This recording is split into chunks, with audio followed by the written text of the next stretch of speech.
Mark, on the other side of the ball, after a couple of rough outings by the secondary the past couple games, how was, I guess, their preparation and practice for this week, for Saturday? It's, a lot like we were just talking about with the receivers. There's a pretty young bunch there. There's some freshmen playing and starting and backing up for sure. But we haven't given up a lot of big plays. We've given up a couple here and there. They're learning to support the run and tackle in space better. They're growing. I think they're getting better, and they've been pretty solid, I would say. The pass rush, Jordan, Leonard, not the numbers that, Right. Where do you think that is? Somebody asked me the other day, and I think, a lot of that is you just got to get people into that passing mode, either by them being behind and feel like they got to throw it more often, or getting them in third and long enough to where they feel like they got to throw the football. And that's when you really can tee off and get some of these sacks. Because if people are running the ball well and play action pass and all that kind of thing, it's very difficult to transition from a run to a pass rush. Because you do have some run responsibilities, even though you're an edge guy. So the key is to get people in a situation where it's a must-throw situation. Now Missouri throws it a good bit, but they get the ball out pretty quick. They don't drop back and hold the ball and pat it a few times and all that. It's quick screens. It's bubbles. It's people are calling run pass option plays, and they've got a good vertical passing game. But even then, they do a nice job of getting rid of the ball. They don't hold it too long. So it's going to be hard to get sacks against a team like this. But the only way we'll do it is if we put them in a position where they have to throw instead of just one to throw whenever they choose to. Is Jenkins out?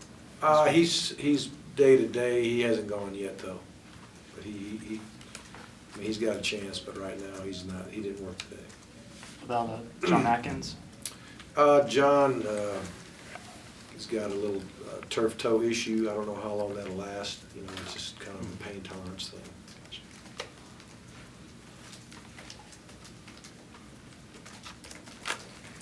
You only have 3 captains this week. What is it, special teams, you didn't pick one? Well, actually, Davis got voted on both.